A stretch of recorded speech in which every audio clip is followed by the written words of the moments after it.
ప్రముఖ నటుడు మోహన్ బాబు ఇంటి వివాదం రచ్చకెక్కింది. తండ్రి కొడుకుల మధ్య వైరుధ్యాలు ఒకరిపై ఒకరు దాడి చేసుకునేంత వరకు వెళ్లాయి. ఇద్దరూ కలిసి పోలీస్ స్టేషన్ మెట్లెక్కారు. మీడియా ముందుకు వచ్చి ప్రతి విమర్శలు చేసుకుంటున్నారు. చిత్ర పరిశ్రమలో మంచి పేరున్న కుటుంబంలో ఇలాంటి గొడవలు రావడం ఏమాత్రం మంచిది కాదని పలువురు అంటున్నారు. కానీ ఇప్పుడు పరిస్థితి మాత్రం పూర్తిగా అదుపు తప్పినట్లు కనిపిస్తోంది. ఎవరికి వారు తమకు ప్రాణహాని ఉందంటూ పోలీసులకి పరస్పరం ఫిర్యాదు చేసుకున్నారు.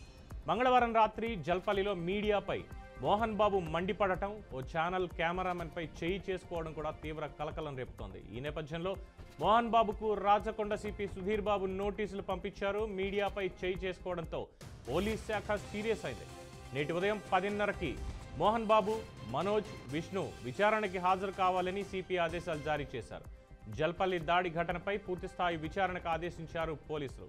మరోవైపు ఫిలింనగర్ పోలీసులు మోహన్ బాబు, మంచు విష్ణు దగ్గర ఉన్న లైసెన్స్డ్ గన్స్ను స్వాధీనం చేసుకున్నారు.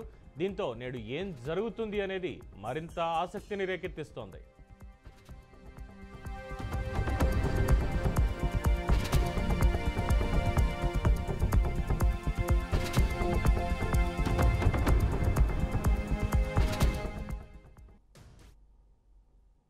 ఇక ఇదే అంశానికి సంబంధించి మా ప్రతినిధి క్రాంతి అప్డేట్స్ అందిస్తారు. క్రాంతి.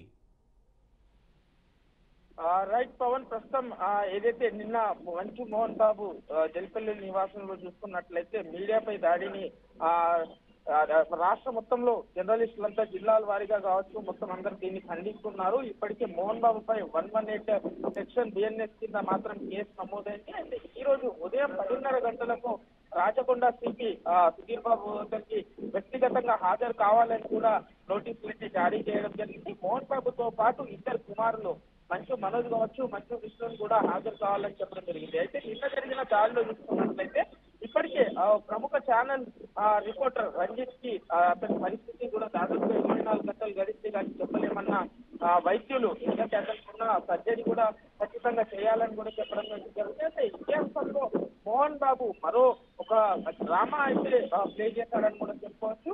అతనే మీడియాపై దాడి చేసి అతను ఒక ప్రైవేట్ హాస్పిటల్లో అతనికి కూడా గాయాలైనట్టుగా కూడా చికిత్స పొందుతున్నట్టు కూడా ఒక సీన్ అయితే క్రియేట్ చేస్తుందని కూడా చెప్పుకోవచ్చు పవన్.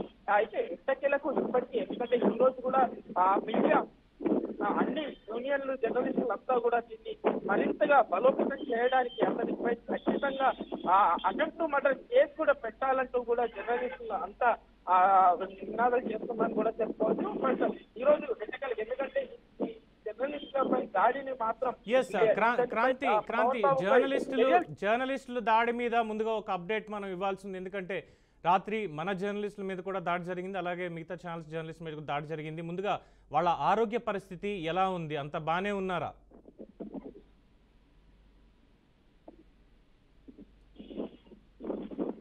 క్రాంతి, దాడిలో గాయపడినటువంటి జర్నలిస్టుల ఆరోగ్య పరిస్థితి ఎలా ఉంది? వాళ్ళు బానే ఉన్నారా? ఒక అప్డేట్ ఇవ్వండి. రైట్ పవన్, ప్రస్తుతం ఏదైతే జర్నలిస్టులు మన ప్రముఖ ఛానల్ రిపోర్టర్ అతని పరిస్థితి అయితే కొంత మెలకడిగా లేదు అని కూడా చెప్తున్నారు వైద్యులు. ప్రస్తుతం అతనికి సిటీ స్కాన్ కూడా చేయాల్సిన అవసరం వస్తుంది అని కూడా చెప్తున్నారు. ప్రస్తుతం ఎందుకంటే అతని ఏదైతే ఇంజూర్డ్ అయిన 3 చోట్ల చూసుకున్నట్లయితే ఒక చోట మాత్రం కొద్దిగా అతి పెద్ద గాయంగా మాత్రం ఇంజూర్డ్ అయినట్టుగా కూడా తెలుస్తుంది. కొద్దిగా బోన్ పెరిగినట్టు కూడా ఇప్పటికే వైద్యులు చెప్తూ వస్తున్నారు. అయితే ప్రస్తుతం అతనికి సిటీ స్కాన్ తర్వాత మరింత వివరాలు తెలిసే అవకాశం అయితే ఉందని కూడా చెప్పుకోవచ్చు. దీంతో పాటు పలువురు జర్నలిస్టులను కూడా దీంట్లో గాయపడ్డారు. అదే విధంగా లోగోలు నేలమట్టం చేయడం కావచ్చు, కెమెరాలు ధ్వంసం చేయడం లాంటివి కూడా మోహన్ బాబు కావచ్చు, మోహన్ బాబు అనుచరులు మరియు అతని బౌన్సర్లు కూడా దీనికి పాల్పడడం కూడా జరిగిందని కూడా చెప్పుకోవచ్చు. ఎట్టకేలకు అయ్యప్ప మాలలో ఉండి కూడా, ఎందుకంటే ఒక జర్నలిస్ట్ మాల దీక్షలో ఉండి కూడా అతనిపై దాడి చేయడము, ఎందుకనంటే మోహన్ బాబు దాడి చేసే కంటే ముందు ఖచ్చితంగా అతను మాల వేసుకున్న విషయం కూడా చూసి కూడా కావాలని ఖచ్చితంగా పక్కా ప్లాన్ ప్రకారంగానే దాడి చేశాడని కూడా ఇప్పుడు తెలంగాణ రాష్ట్రాల్లో కావచ్చు, 2 తెలుగు రాష్ట్రాలలో అయ్యప్ప మాల భక్తులు కూడా ఈ వేసుకున్న స్వామిపై దాడిని కూడా తీవ్రంగా ఖండిస్తున్నారు. దీంతో పాటు జర్నలిస్టులందరూ కూడా తీవ్రంగా ఖండిస్తున్నారని కూడా చెప్పుకోవచ్చు. కానీ ఎట్టకేలకు ఆ జర్నలిస్టు తిరిగి మళ్ళీ కొనసాగాలని కూడా, ఎందుకంటే ఎట్టకేలకి ఏమి జరగదని కూడా అందరూ భావిస్తున్నారని కూడా చెప్పుకోవచ్చు Pavan. Right, thank you Kranthi. నేను మరొకసారి అప్డేట్స్ తీసుకునే ప్రయత్నం చేస్తాను. Thank you.